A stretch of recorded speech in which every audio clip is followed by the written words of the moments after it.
चलिए बताइए, plane progressive wave का इक्वेशन 3 डायमेंशन में क्या होगा बताइए, 3 डायमेंशन में क्या होगा बताइए, याद है किसी को? हम बताते हैं क्या होता है। देखिए, प्लेन प्रोग्रेसिव वेव का इक्वेशन 3 डायमेंशन में होता है del 2 psi is equal to 1/v square del 2 psi by del t square. याद आ रहा है कुछ आपको? बीएससी फर्स्ट ईयर में आपने इसको पढ़ा होगा। बीएससी फर्स्ट ईयर में जब वेव ऑसिलेशन वाला पेपर आपने पढ़ा होगा तो वहाँ पर इस तरह का डिफरेंशियल इक्वेशन आपने क्या किया होगा, पढ़ा होगा। नहीं याद होगा आप लोगों को, या ऐसे इसको पढ़ा होगा, ऐसे इसको पढ़ा होगा, del 2 psi by del x2 is equal to 1/v square del 2 psi by del t square. ये पढ़ा होगा आपने। दोनों ही वैसे पढ़ा दिया जाता है, दोनों ही वैसे पढ़ा दिया जाता है। ठीक, ये है क्या समझिए पहले।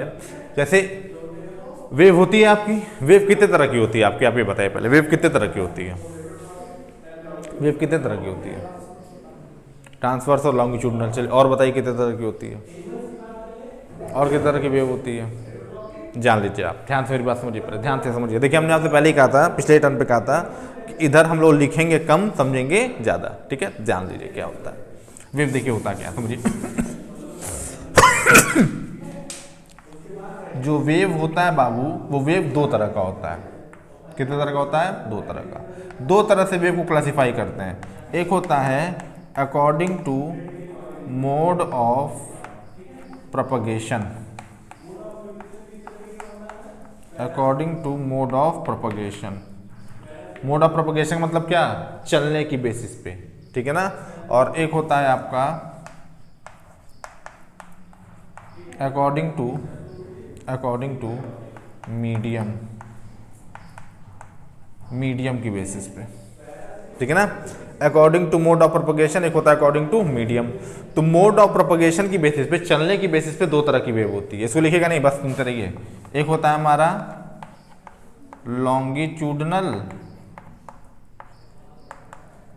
लॉन्गिट्यूडनल और एक होता है हमारा ट्रांसवर्स।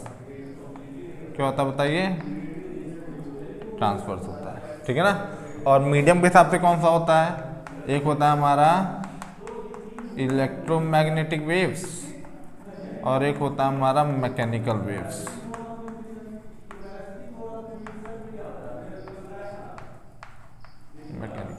एक होता है इलेक्ट्रोमैग्नेटिक, एक होता है मैकेनिकल। ये दो तरह की वेव्स होती है। ठीक है ना। एक चलने की बेसिस पर होती है और एक मीडियम की बेसिस पर होती है। ठीक है। चलिए, चलने का मतलब क्या? ये तो क्राइटेरिया आप इंटर में पढ़ करके आए थे, तो इसको आप छोड़ दीजिए, इसको आप हटा दीजिए, इसको आप याद करिए। मीडियम की बेसिस पे वेव का कैरेक्टराइजेशन आप किसकी बेसिस पे याद करना है आपको? मीडियम की बेसिस पे। ठीक है ना। तो मैकेनिकल वेव हो गई, इलेक्ट्रोमैग्नेटिक वेव हो गई। अब ये एक ऐसा इक्वेशन होता है जो दोनों को क्या करता है? रिप्रेजेंट करता है तो वेव ही ना, चाहे इलेक्ट्रोमैग्नेटिक हो चाहे मैकेनिकल वेव हो। ये एक ऐसा इक्वेशन है जो कॉमन इक्वेशन होता है, जो दोनों को बेटा क्या करता है? रिप्रेजेंट करता है। चाहे मैकेनिकल वेव हो चाहे इलेक्ट्रोमैग्नेटिक वेव, दोनों के लिए क्या होता है? सेटिस्फाई होता है। ठीक है ना। इसीलिए इसको differential equation of plane progressive wave कहते हैं, 3 डायमेंशन। ठीक है ना। प्लेन प्रोग्रेसिव जो भी वेव होगी आपकी, चाहे इलेक्ट्रोमैग्नेटिक हो चाहे मैकेनिकल हो, ये इन दोनों के लिए क्या होगा बेटा? कॉमन इक्वेशन होगा। इलेक्ट्रोमैग्नेटिक वेव में थोड़ा सा चेंज क्या हो जाता है? V को हम किससे रिप्लेस कर देते हैं बेटा? C से। V को किससे रिप्लेस कर देते हैं हम? C से। बाकी कोई दिक्कत नहीं। तो C भी वेलोसिटी, भी वेलोसिटी है। बात समझ में आ रहा है ना।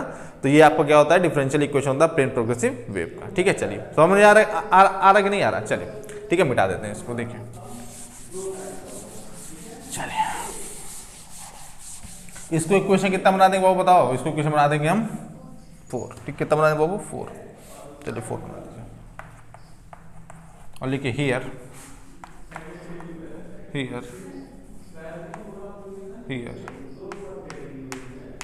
Del square is equal to Laplacian operator. Del square is equal to Laplacian operator. और लाप्लासियन ऑपरेटर की वैल्यू कितनी होती बताइए? del 2 upon del x2 plus del 2 upon del y2 plus del 2 upon del z। ये Laplacian operator की बेटा क्या होती है? वैल्यू होती है। del 2 upon del x2 plus del 2 upon del y2 plus del 2 upon del z2। ये Laplacian operator की बेटा क्या होती है, वैल्यू होती है। ठीक है, चलिए। And v is equal to, v क्या होता है बेटा बताओ, v क्या होता है, velocity of matter wave, velocity of matter wave. v क्या होता है, वेलोसिटी ऑफ मैटर। ठीक है, चलिए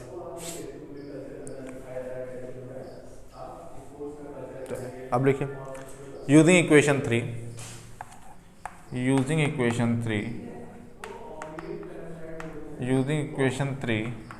in equation 4 we get, using equation 3 in equation 4 we get क्या मिलेगा बताइए, del 2 साई बराबर किसके मिलेगा बताइए, 1 upon v square minus omega square psi, या इसको मैसेज लिख सकते हैं क्या, माइनस ओमेगा बाई वी का होल स्क्वायर साई, लिख सकते हैं क्या, ऐसे छाप दीजिए। बहुत आसान है यार, ये सब बहुत आसान है, बस कॉन्सेप्ट पकड़ के चलिए, बस कॉन्सेप्ट पकड़ के चलिए, चीज़ें बहुत आसान लगेंगी आपको।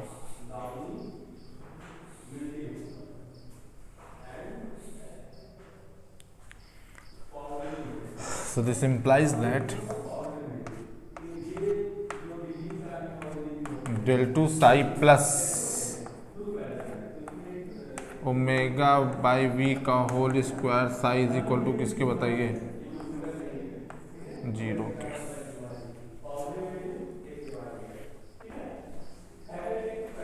इसको इक्वेशन कितना बना देंगे बताइए, 5।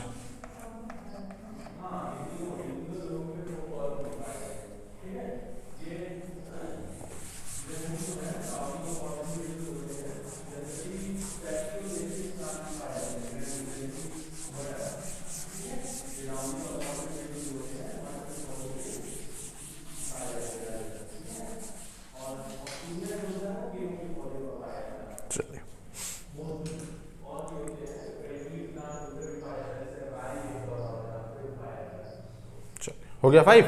चलिए अब देखिए, सिंस ओमेगा बराबर किसके इक्वल होता है बेटा, 2 पाई न्यू के इक्वल होता है कि नहीं होता, 2 पाई एफ के, 2 पाई न्यू के। ठीक है, इसको क्या हम 2 पाई वी बाई लैम्डा लिख सकते हैं, बिल्कुल लिख सकते हैं। एंड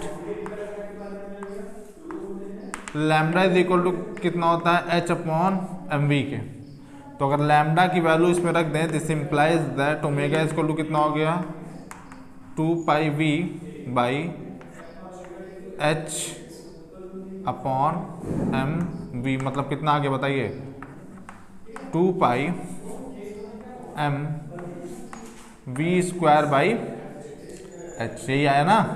और एक वी को हम यहाँ भेज दे रहे हैं, this implies that omega by v किसके इक्वल आ गया बताइए, 2 pi M v by h, अरे किसके इक्वल बेटा, एच के। इसको इक्वेशन कितना बना देंगे, 5, इसको कितना है 6।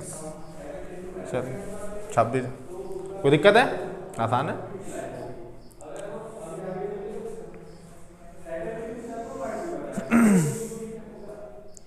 आसान है।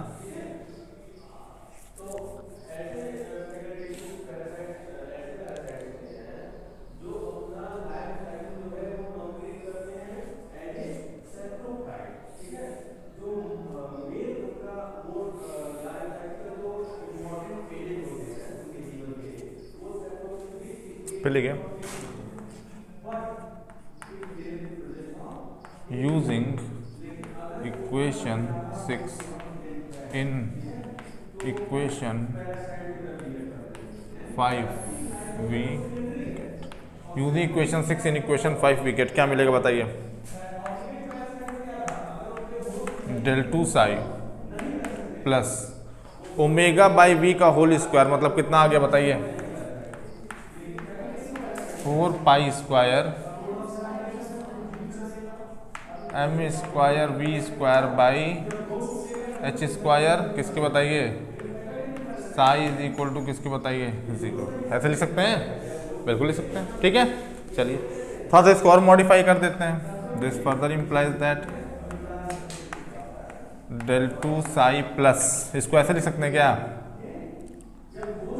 8 pi square m by h square half m v square psi is equal to 0। ऐसे लिख सकते हैं क्या, देख लीजिए 2 से 2 कटेगा, 2 से 4 कटेगा, 2 से 8 कटेगा, 4 आ जाएगा। पाई स्क्वायर अपनी जगह पर है, एक m को बाहर ले लिया, एक m को इसके साथ, v स्क्वायर है, h स्क्वायर अपनी जगह पे, साई अपनी जगह पे। ठीक है, छाप दीजिए छाप दीजिए छाप दीजिए।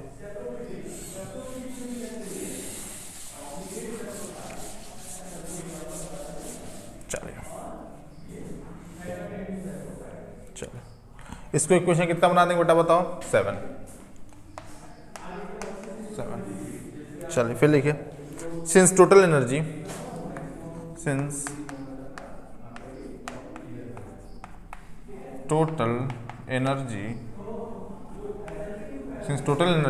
Is equal to kinetic energy plus potential energy. Since total energy is equal to kinetic energy plus potential energy, this implies that E is equal to किसके इक्वल आ जाएगा बताओ, half m v square plus v के, है ना। और यहाँ से हाफ m v स्क्वायर किसके इक्वल आ गया बेटा, E माइनस v। छाप दीजिए, इसको इक्वेशन 8 बना दीजिएगा।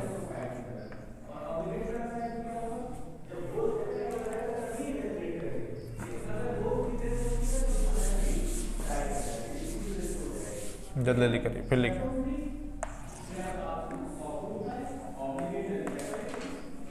Using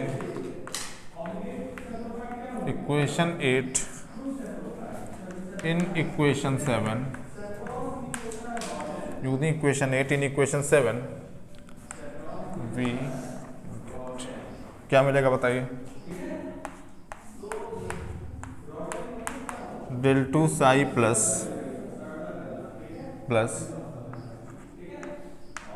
8 pi square m upon h square e minus v psi is equal to किसके बताइए 0। ठीक है, चलिए ये क्या है बेटा, इसको डब्बे में कर दीजिए और इसको क्या बना देंगे, इक्वेशन नंबर क्या बना देंगे, इक्वेशन नंबर 9 छाप दीजिए।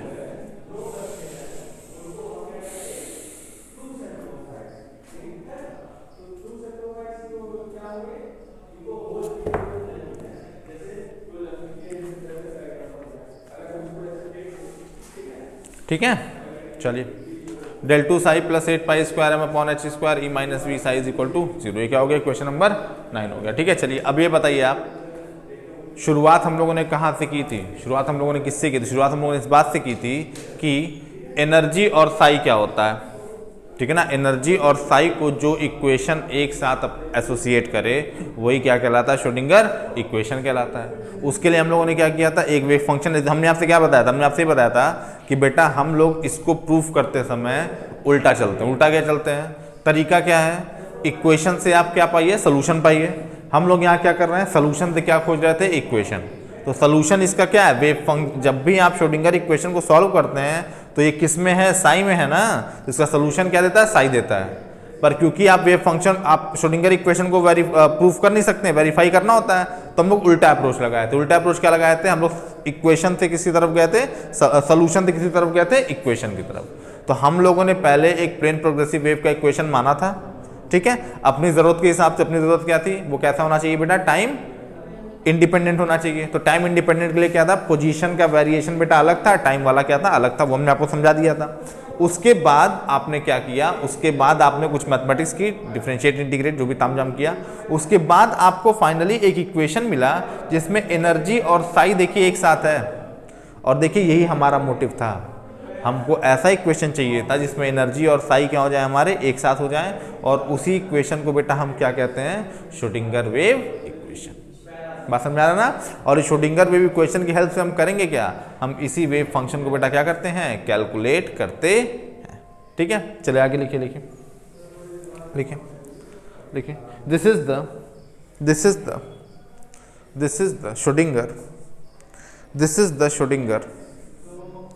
The Schrödinger time independent wave equation. This is the Schrödinger time independent wave equation. This is the Schrödinger time independent wave equation. बात समझ आ रहा है कि नहीं आ रहा है, आसान है कि नहीं। फिर लिखें since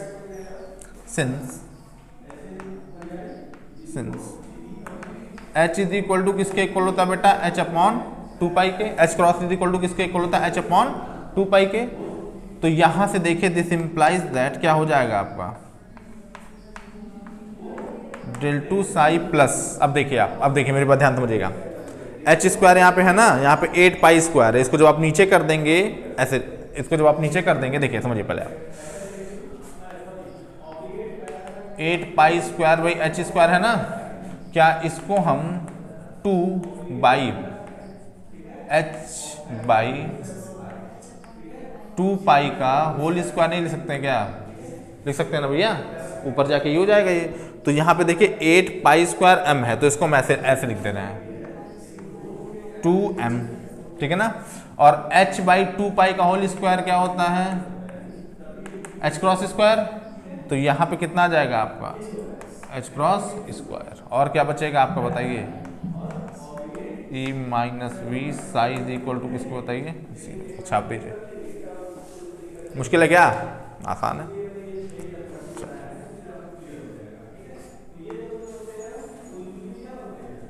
इक्वेशन कितना बना देंगे बताइए इसको, 10।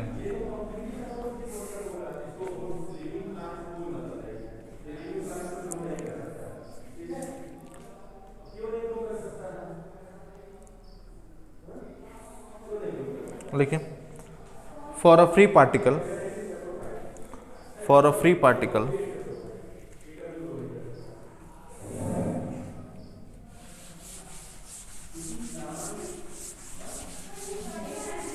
for a free particle for a free particle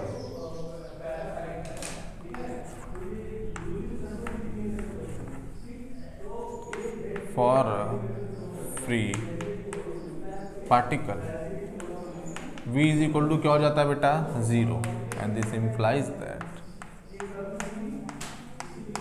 del 2 psi plus 2m upon h cross square e minus v psi is equal to किसके बताइए, अरे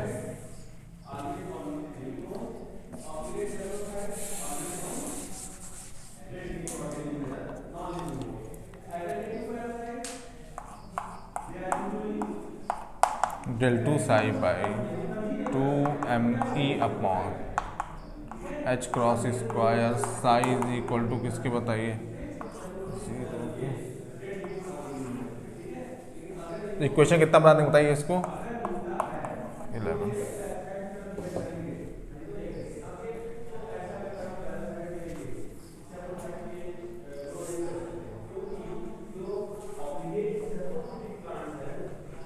ठीक है भैया, चलो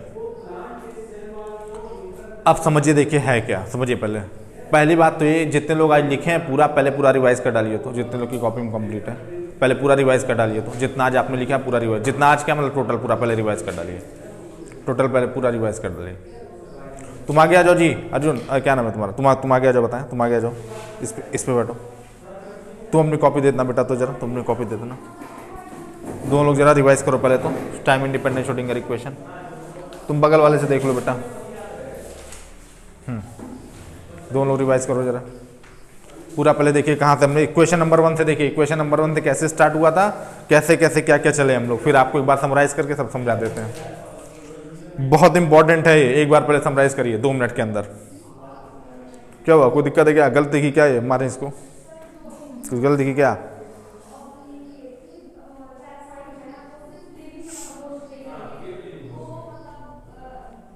ये कौन है भाई इतना डिबेट कर रहा है, जल्दी करिए जल्दी करिए।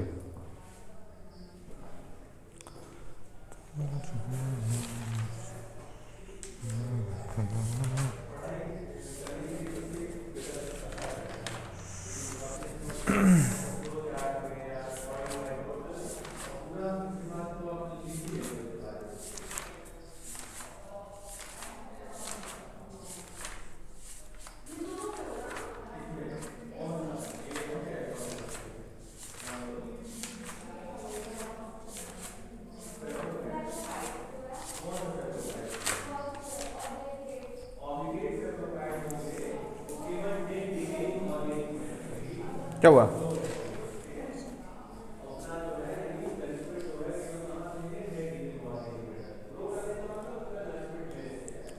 गया भैया, देख लीजिए, हो गया, रिवाइज हो गया। क्या रिवाइज क्यों होंगे आप लोग, दो जी मैं भी समझा देता हूँ। देखो अभी समझ में आ जाएगा, इसके बाद वाले टॉपिक तुमको समझ में आएगा। टाइम इंडिपेंडेंट मतलब क्या, टाइम इंडिपेंडेंट अभी समझ में आ जाएगा। चले देखिए, शुरुआत हम लोगों ने कहाँ से की थी भैया? हम लोगों को किसकी तलाश थी? श्रोडिंगर वेव इक्वेशन की। श्रोडिंगर वेव इक्वेशन क्या होता है? श्रोडिंगर वेव इक्वेशन एक ऐसा इक्वेशन है जो क्वांटम मैकेनिक्स का क्या बेटा, फंडामेंटल इक्वेशन है, और उसकी हेल्प से हम क्या सॉल्व करते हैं? उसकी हेल्प से हम दो चीजें निकालते हैं, एक होता है हमारा साई और एक होता है हमारा साई। क्या होता है? वेव फंक्शन होता है जो पार्टिकल के बारे में कंप्लीट इंफॉर्मेशन देता है, और ई क्या होता है बेटा? एनर्जी होता है जो पार्टिकल की टोटल एनर्जी आप कैलकुलेट कर सकते हैं। चलिए ठीक, कोई बात नहीं।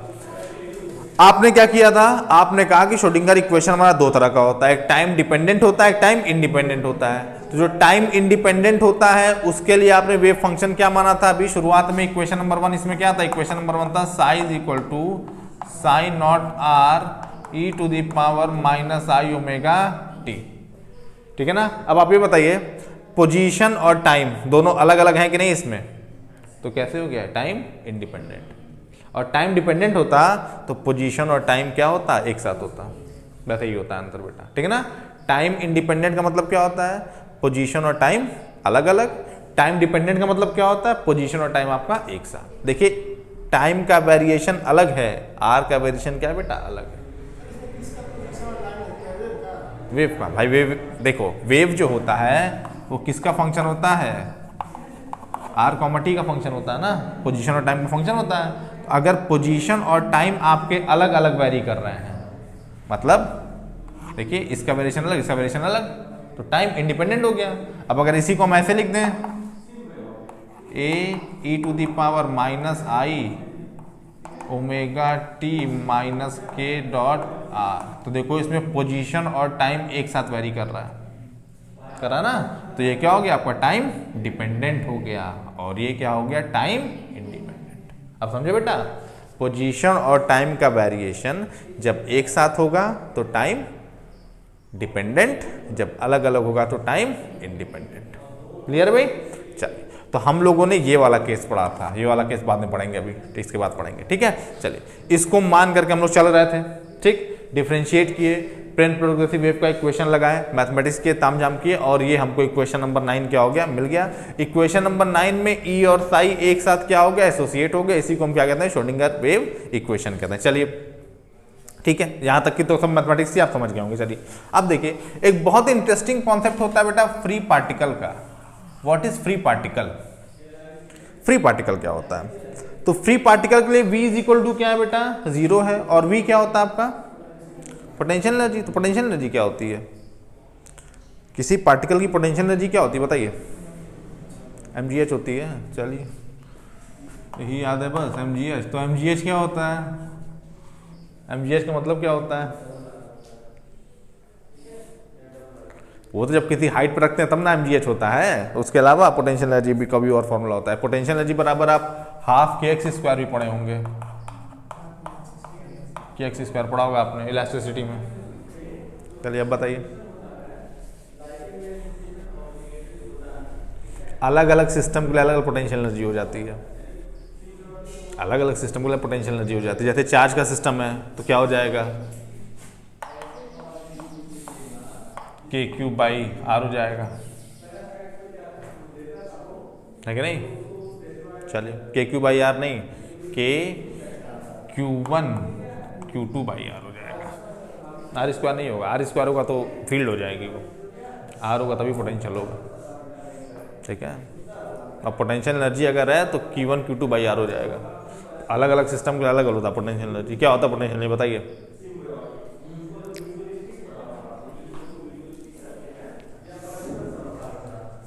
क्या होता है पोटेंशियल एनर्जी बताइए?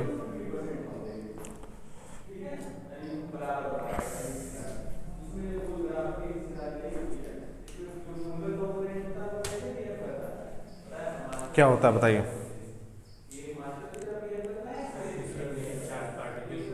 चार्ज पार्टिकल है, कोई नॉर्मल पार्टिकल बताओ। चार्ज पार्टिकल से क्या मतलब है?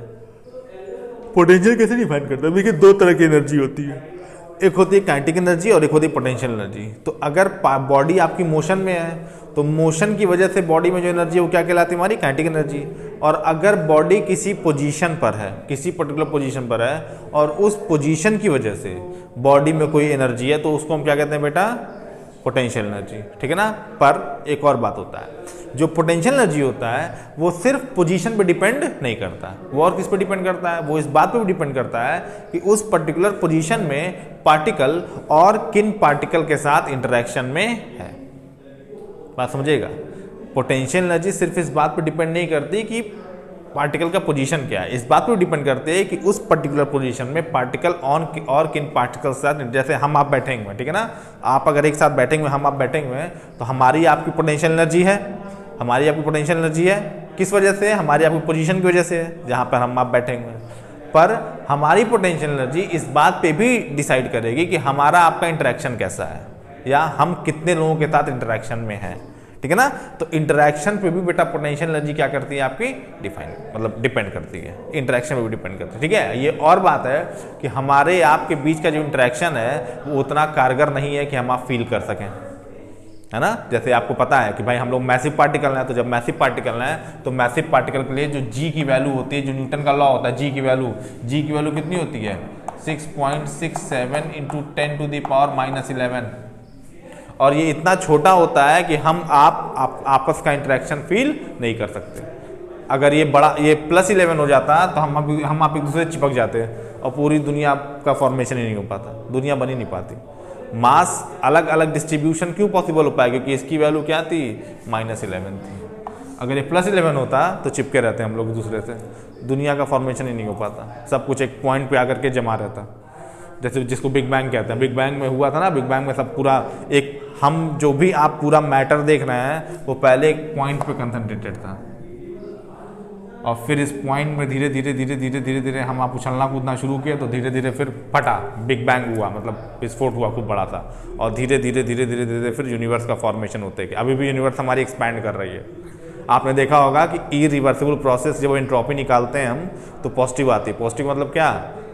कि यूनिवर्स की जो एंट्रोपी, यूनिवर्स का एग्जांपल क्या है आपका? इरिवर्सिबल प्रोसेस का एग्जांपल है। तो यूनिवर्स की एंट्रोपी बढ़ रही है, इसका मतलब क्या है? यूनिवर्स हमारा एक्सपैंड कर रहा है। यूनिवर्स हमारा क्या कर रहा है? एक्सपैंड कर रहा है। और एक्सपेंशन की वजह से एंट्रोपी उसकी क्या हो रही है? बढ़ रही है। डिस्टर्बेंस क्या हो रहा है? उसमें बढ़ रहा है। कब तक बढ़ेगा? एक पर्टिकुलर टाइम तक बढ़ेगा और फिर उसके बाद क्या हो? कॉन्ट्रैक्ट होगा। तब तक हम आप नहीं रहेंगे, कोई टेंशन की बात नहीं है। ठीक है। चलिए, तो उनमें क्या है आपको कि हमारे आपके बीच का जो इंटरेक्शन होता है वो कंसीडर नहीं कर सकते हम। पर जो छोटे पार्टिकल्स होते हैं, जो इलेक्ट्रॉन्स होते हैं, जो फोटॉन्स होते हैं, उनको इस बात से बहुत फर्क पड़ता है कि आसपास और कौन कौन से पार्टिकल्स हैं। ठीक है। तो फिजिक्स में एक थ्योरेटिकल कॉन्सेप्ट दिया गया है फ्री पार्टिकल का। आप ये समझ रहे हैं कि कोई पार्टिकल हमारा फ्री पार्टिकल नहीं हो सकता। जैसे मान लीजिए आप ऐसा इस कमरे में अकेले बैठे हैं, तब तो हम फ्री पार्टिकल है ना। आप अकेले ही बैठे हैं, अर्थ के तो इंटरेक्शन में आप हैं ना। यूनिवर्स में क्या फ्री पार्टिकल होना पॉसिबल है? पॉसिबल नहीं है। आप कहीं भी रहेंगे, किसी ना किसी ऑब्जेक्ट के साथ, किसी ना किसी बॉडी के साथ आप इंटरेक्शन में जरूर रहेंगे। तो एक थ्योरेटिकल कॉन्सेप्ट दिया जाता है बेटा फ्री पार्टिकल का। फ्री पार्टिकल कैसा पार्टिकल होता है? फ्री पार्टिकल वो पार्टिकल होगा जिसकी पोटेंशियल एनर्जी क्या होगी? 0। पर क्या ये एक्चुअल में पॉसिबल है? एक्चुअल में ये पॉसिबल नहीं। कोई पार्टिकल हमारा फ्री पार्टिकल नहीं हो सकता। फिजिक्स में, सोसाइटी में हो सकता है। सोसाइटी में जो पागल होता है फ्री पार्टिकल होता है। वो, उसको इस बात से फर्क नहीं पड़ता मेरा रिश्तेदार कौन है, हमको क्या खाना है, क्या पीना, क्या पहनना। हम आप में तो हम आप सोचते हैं कि यार आज क्या पहनेंगे, आज क्या खाएंगे, फला रिलेटिव से बात कर लें तो गुस्सा हो जाएगा। मम्मी पापा भाई बहन सबका ताम झाम लेके चलते हैं हम लोग, सबके साथ इंटरेक्शन में। और जो पागल आदमी के साथ इंटरेक्शन में, किसी साधु, जो साधु है, फकीर है, जो पागल है, वो इंटरेक्शन में नहीं है। तो सोशली जो फ्री पार्टिकल का सबसे अच्छा एग्जाम्पल होता है कौन होता है? पागल। वो फ्री है, सारी इंटरेक्शन से क्या बेटा फ्री है ना। पर क्या फिजिक्स में फ्री पार्टिकल एग्जिस्ट करना पॉसिबल है? पॉसिबल नहीं है, ठीक है ना। पर फिर भी थ्योरेटिकल कॉन्सेप्ट है कि अगर कोई फ्री पार्टिकल होगा जो इंटरेक्शन से फ्री होगा, उसको हम क्या, उसकी पोटेंशियल एनर्जी क्या होगी बेटा? जीरो। पोटेंशियल जीरो होगी तो उसके लिए श्रोडिंगर इक्वेशन हमारा क्या हो जाएगा? Equation number. बात समझ में आ रहा है? चलिए देखिए होता क्या है इस इक्वेशन में। पता है सबसे इंटरेस्टिंग चीज क्या है इस इक्वेशन में? सबसे इंटरेस्टिंग चीज पता है क्या है? देखिए साई तो कैलकुलेट करना है आपको, डेल स्क्वायर तो मैथमेटिकली आप निकाल लेंगे, जो कोऑर्डिनेट सिस्टम होगा आपका। Del square coordinate system Cartesian वाला था तो del 2 upon del x2 plus del 2 upon del y2 plus del 2 upon del z2 आपने लिख दिया था। सिलिंड्रिकल वाला होगा तो कुछ और लिख देंगे, चेंज हो जाएगा वो, ठीक है। ई भी आप कैलकुलेट कर सकते हैं, ई भी आपको कैलकुलेट करना है। मास आपको पता होगा, एच आपको पता होगा। जो सबसे इंटरेस्टिंग चीज होती है बेटा वो ये होती है, ये मेन हीरो है, ये मेन हीरो है वी, ये मेन हीरो है पोटेंशियल एनर्जी। पोटेंशियल हमने आपको बताया होगा शायद, पोटेंशियल का मतलब क्या होता है। हिंदी में एक वर्ड होता है औकात,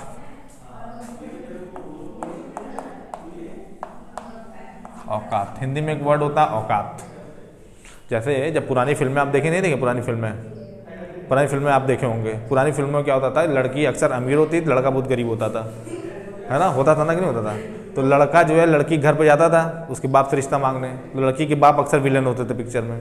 तो क्या कहते थे, क्या औकात है तुम्हारी, जितनी तुम्हारी महीने भर की सैलरी है उतना मेरी बेटी एक दिन में मेकअप कर डालती है ना। वो बोलते थे, ऐसे डायलॉग मारते थे, ठीक। तो हीरो को उसकी औकात याद दिलाई जाती थी। तो औकात का मतलब क्या होता है? पोटेंशियल। औकात के लिए कोई हिंदी में कोई वर्ड नहीं है, मतलब इंग्लिश में कोई वर्ड नहीं है, पर फिजिक्स में आप समझ सकते हैं औकात का मतलब क्या था? पोटेंशियल। पोटेंशियल क्या था? पहचान। भैया कौन जानता है तुमको, हो क्या तुम भाई, जितनी तुम्हारी औकात है तो मेरी बेटी मेकअप कर डालती है। हीरो ऐसे ही लो जाता था, है ना। तो पोटेंशियल का मतलब बेटा क्या होता है? औकात। और यहां पर जब आपको हम कोई फिजिकल प्रॉब्लम देंगे, 5-7 प्रॉब्लम आपके सिलेबस में हैं, तो आप देखिएगा यही काम करेंगे क्या हम आपको कोई प्रॉब्लम जब देंगे ना, तो उस प्रॉब्लम की बेसिकली हम आपको पोटेंशियल एनर्जी देंगे।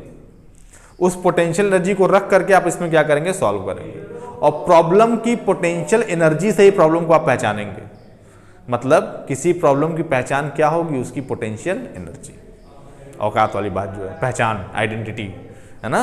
तो यही काम करना है। अलग अलग पोटेंशियल एनर्जी आपको हम देते जाएंगे और अलग अलग पोटेंशियल एनर्जी के लिए कैलकुलेशन लोग करते जाएंगे, साई और ई निकालते जाएंगे। बस यही काम करना है हमको।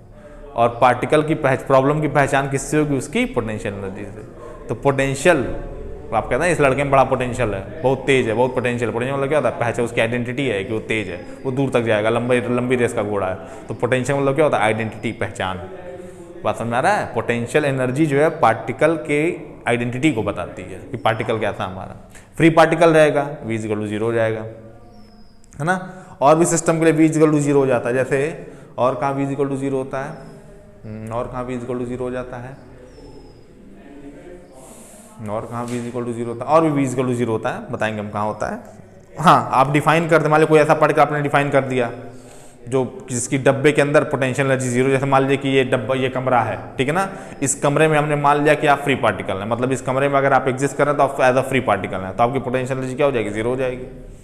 बात समझिएगा। अभी आप आगे के समझेंगे, मतलब कहने मतलब मोटा मोटा आप ये समझिए कि जो पोटेंशियल एनर्जी होती है बेटा, वो क्या होती है? पहचान होती है। और पार्टिकल या प्रॉब्लम को हम लोग किससे पकड़ेंगे? उसकी पोटेंशियल एनर्जी से। और हर केस में आप देखिएगा यही काम करेंगे हम। आपको एक पोटेंशियल एनर्जी देंगे और उस पोटेंशियल एनर्जी की बेसिस पे आपको प्रॉब्लम क्या करना है बेटा? सॉल्व करना है, ठीक है। चलिए आगे बढ़ते हैं, आगे बढ़ते हैं। मिटा दे इसको,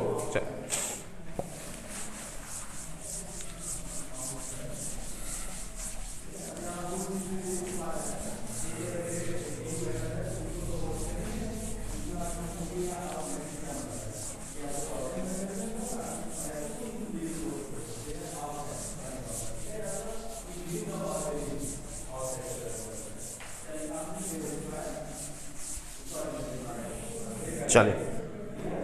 नेक्स्ट हेडिंग आप डाल दीजिए time dependent Schrodinger wave equation. Time dependent Schrodinger wave equation.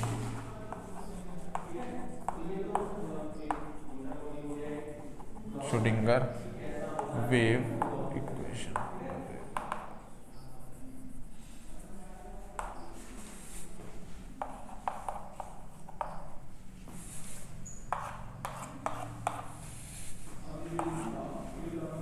चलिए लिखिए, देखिए consider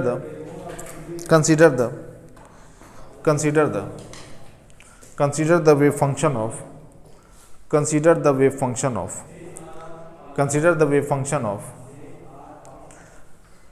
simple harmonic consider the wave function of simple harmonic plane progressive wave करेगा, plane progressive wave moves in three dimension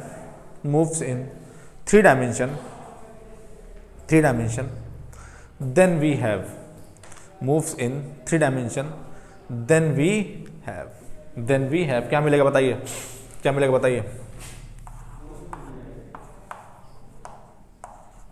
Sai R T किसके equal हो जाएगा बेटा, बताना। A E to the power minus I omega T minus K dot R. चलिए अब ये बताइए आप, पोजीशन और टाइम दोनों एक साथ वेरी कर रहे हैं कि नहीं कर रहा है, मतलब कौन सा केस होगा ये, टाइम डिपेंडेंट। छाप दीजिए, देख रहे हो ना जी अर्जुन, पोजीशन और टाइम का वेरिएशन क्या है बेटा, इसमें एक साथ है और इसीलिए इसको क्या कहते हैं, टाइम डिपेंडेंट, है ना। अब पोजीशन और टाइम का वेरिएशन अलग हो जाता है तो टाइम इंडिपेंडेंट। ठीक है बाबू, चलिए इसको क्या बना देंगे हम, इक्वेशन नंबर 1। चलिए ठीक है बाबू, चलो देखिए हियर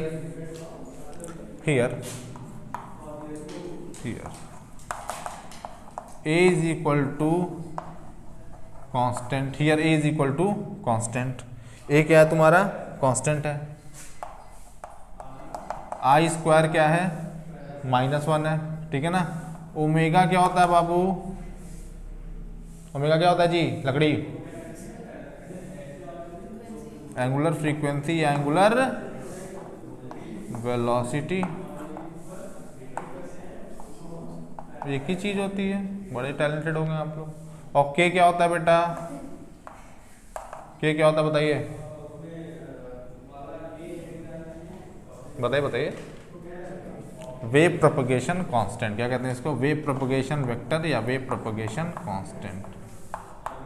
वेव प्रोपगेशन वेक्टर ही लिखिए, वेव प्रोपगेशन वेक्टर, कांस्टेंट भी आप लिख सकते हैं। और इसकी वैल्यू किसके इक्वल मान लेंगे हम मान लेंगे इसकी वैल्यू है के एक्स आई कैप प्लस के वाई जे कैप प्लस के जेड के कैप।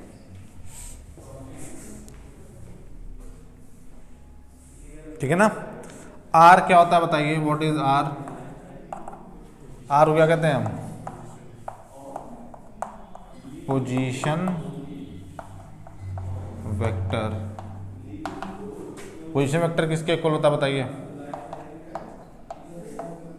एक्स आई कैप वाई जे कैप प्लस जेड के कैप। छाप दीजिए, एक्स आई कैप प्लस वाई जे कैप प्लस जेड के कैप, छाप दीजिए।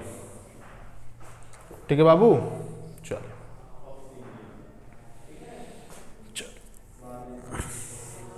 ठीक है भैया, आसान है।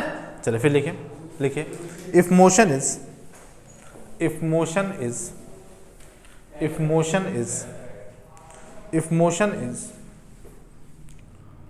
only along x-axis, if motion is only along x-axis, then चलिए अगर मोशन को हम किसके अलॉन्ग पे लें बेटा, सिर्फ एक्स एक्सिस के अलॉन्ग पे, तो क्या हो जाएगा बताइए, क्या हो जाएगा बताइए, साई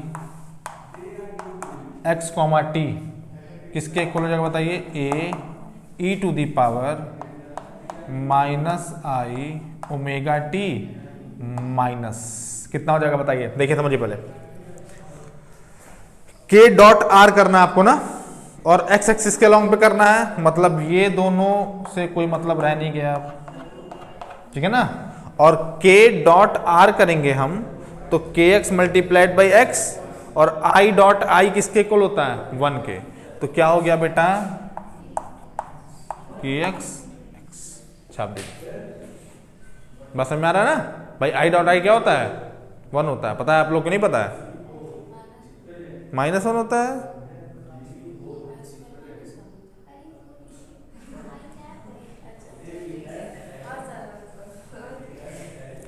देख रही हो ना ये डस्टर, सोच लो, एक चश्मा एक साइड का चश्मा तो फोड़ ही देगा ये।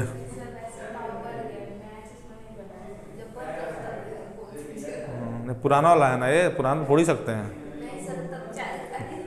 लोग। दिवाली में पटाखा फोड़ते हैं, तुम चश्मा फोड़ना।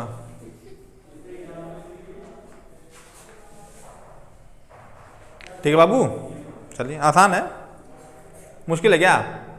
छापिए जल्दी छापिए इसको, इक्वेशन 2 बना दीजिए। खुद से आप पढ़ते तो शायद मुश्किल लगता, पर खुद से पढ़ेंगे क्योंकि जब पैसा दे रहे हैं तो, है कि नहीं जी? पैसा दे रहे हैं खुद से पढ़ने के लिए, है कि नहीं जी अर्जुन? तीर निशाने पे लगा कि नहीं लगा आपकी? लग गया। चलिए इक्वेशन नंबर 2, चलिए आइए डिफरेंशिएट करें। लिखिए differentiating with respect to x, differentiating with respect to x, differentiating with respect to x. अच्छा ये बताइए आई डॉट आई किसके इक्वल होता है? 1 के।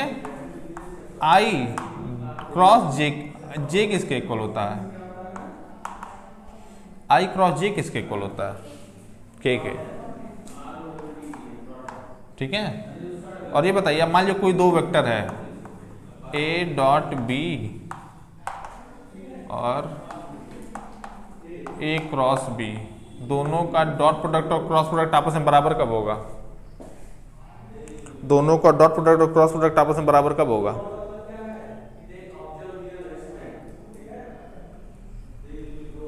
डॉट प्रोडक्ट और क्रॉस प्रोडक्ट आपस में बराबर कब होगा बताइए?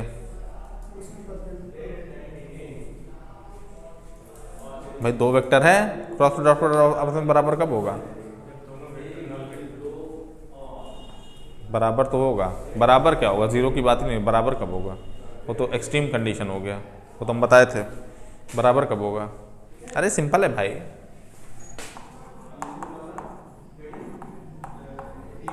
ए b cos theta, a b sine theta, a b cancel, cos theta बराबर साइन थीटा कितने पे होता है? 45 डिग्री पे। तो थीटा 45 होगा, दोनों बराबर होंगे। तो क्यों, तो बोली क्यों नहीं बेटा? मन में सोची थी, अब मन में कहाँ सुनाई देगा? मन में आप गाली देंगे तब भी नहीं सुनाई देगा हमको। ठीक है चलिए अब देखिए, हालांकि डॉट प्रोडक्ट और क्रॉस प्रोडक्ट आपस में कहीं बराबर नहीं हो सकते। क्यों? एक स्केलर होता है, एक वेक्टर होता है, इसलिए देखिए मैग्नीट्यूड लिया है। एक स्केलर होता है, एक वेक्टर होता है, आपस में कहीं बराबर नहीं हो सकते, पर हमने मैग्नीट्यूड लिया तो मैग्नीट्यूड आपस में बराबर हो सकते हैं। भाई वेक्टर का मैग्नीट्यूड क्या होगा? स्केलर क्वांटिटी हो गई ना, है ना? तो डॉट प्रोडक्ट क्रॉस प्रोडक्ट आपस में बराबर हो सकता है अगर मैग्नीट्यूड आप ले लें, तब एक्चुअल में बराबर नहीं होंगे क्योंकि एक वेक्टर एक स्केलर है। ठीक है ना? चलिए ये कहाँ से आता है? कोई प्रूफ करके मुझे दिखा सकता है क्या? ये इसको कोई प्रूफ करके दिखा सकता है क्या? I cross J is equal to K cap. याद तो कर लेते हैं आप लोग, याद कर लेते हैं ना? कहाँ से आता है? सोचिए जरा, कहाँ से आता है?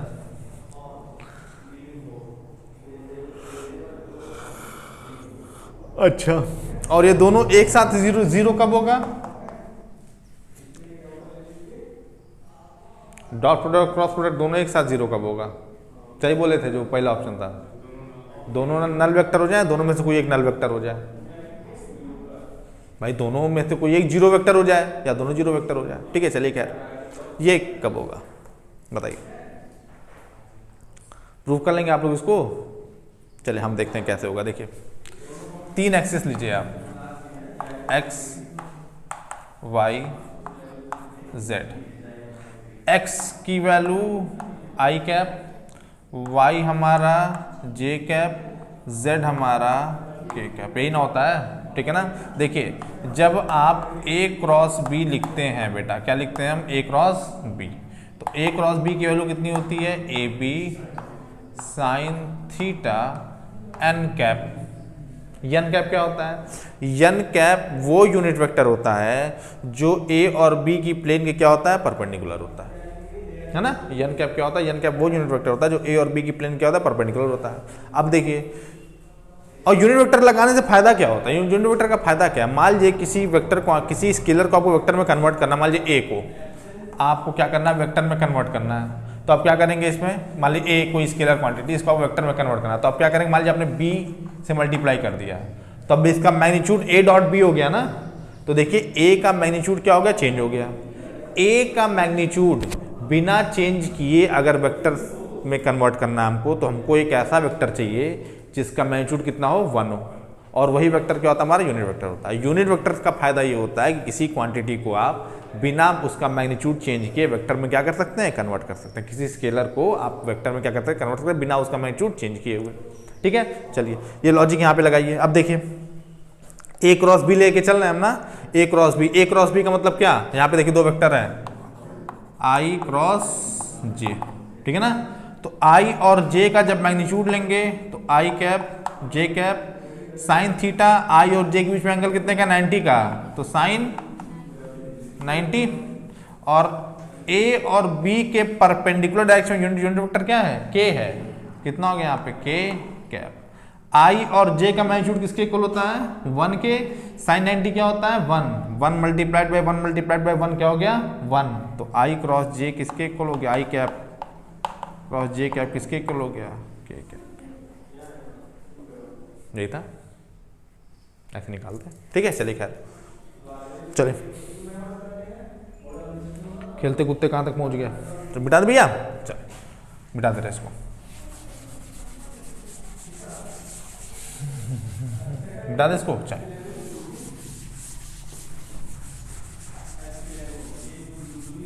चलिए लिखिए, लिखिए differentiating with respect to x, differentiating with respect to x, differentiating with respect to x, differentiating with respect to x, we get, differentiating with respect to x, we get, differentiating with respect to x, we get। चलिए del psi by del x किसके equal होता है बेटा, बताओ, a e to the power minus I omega T minus k x x. ठीक है, चलिए अब देखिए,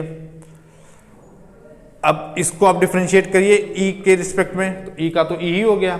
जब इसको आप डिफरेंशिएट करेंगे ऊपर वाले पावर को, तो क्या मिलेगा आपको, ओमेगा टी तो डिफरेंशिएट होगा नहीं, के एक्स आपका डिफरेंशिएट होगा, तो कितना मिलेगा आपको बताइए, माइनस आई माइनस के एक्स, तो कितना हो गया आपका, आई के एक्स, छाप दीजिए। ठीक है ना भैया, चलिए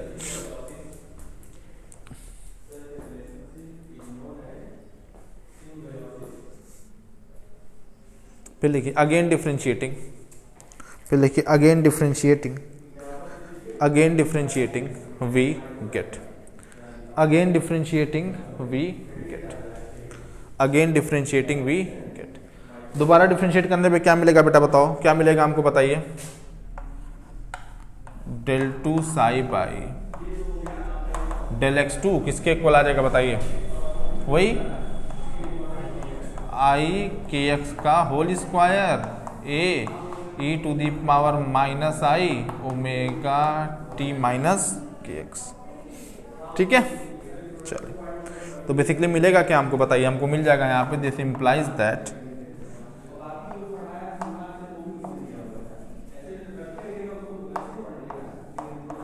del two psi by del x two किसके इक्वल आ जाएगा बताइए, minus k x square Sai के, एंड दिस इम्प्लाइज दैट,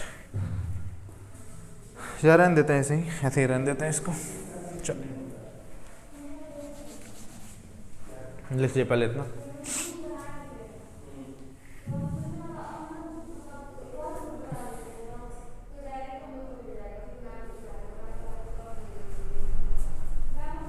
ठीक है, चलिए मिटा दे इसको।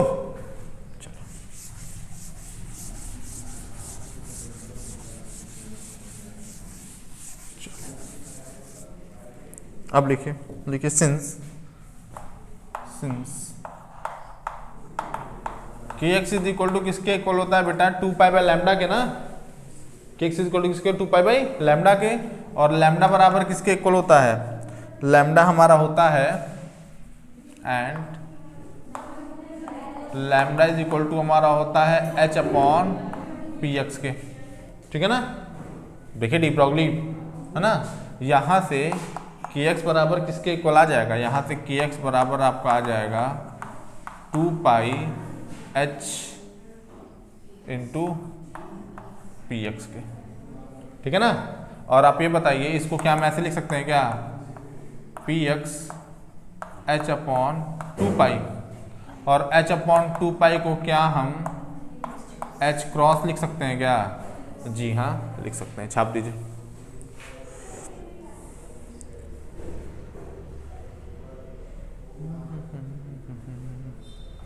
लिख सकते हैं भैया ना, चलिए इसको कुछ इक्वेशन बना दीजिए भाई। इक्वेशन नंबर कितना बना देंगे आप इसको, 1 2 हो गया था ना, 1 2 हुआ था कि नहीं हुआ था, हो गया था ना, इसको 3 बना दीजिए। चलिए ठीक है, देन बाय इक्वेशन 3 मिटा दे रहे हैं इसको, then by equation 3, then by equation 3 we, equation 3 से क्या मिलेगा बताइए, del 2 psi by del x2 किसके इक्वल हो जाएगा बताइए,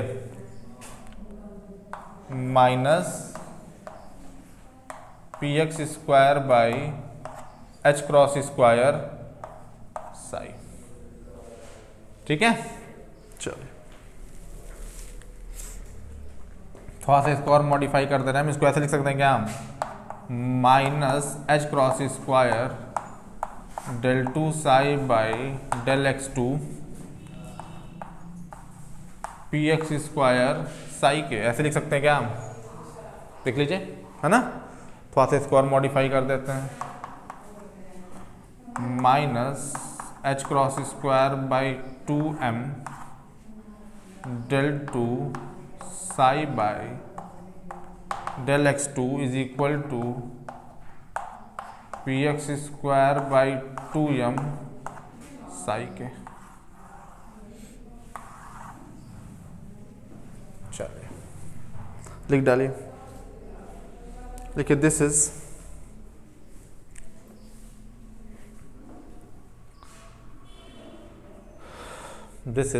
one of time dependent Schrodinger wave equation, this is one of time dependent Schrodinger wave equation,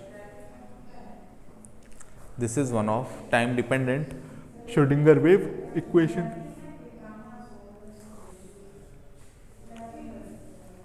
इसको कुछ इक्वेशन बना दीजिएगा, इक्वेशन कितना बना देंगे बेटा इसको, 4 बना दीजिएगा। चलिए ठीक है बाबू, चलिए तो आज रहने देता ही, ठीक है। इसके बाद फिर हम लोग का पढ़ेंगे कल, घर पे जा करके एक बार अच्छे से क्या कर लीजिएगा, रिवाइज कर लीजिएगा, ठीक है ना। घर पे एक बार रिवाइज कर लीजिएगा, समझ में आने लगेगा, बहुत मुश्किल देखिए नहीं होता है ये, बस थोड़ा कॉन्सेप्चुअल होता है, समझ जाएंगे आप, ठीक है। घर पे जाके एक बार रिवाइज कर लीजिएगा।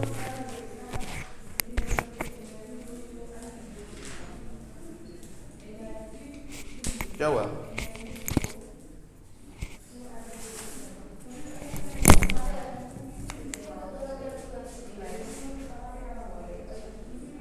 बेटा P X square by 2m क्या होता है, एनर्जी होती है ना, और एनर्जी और साइन में कोई रिलेशन होता है,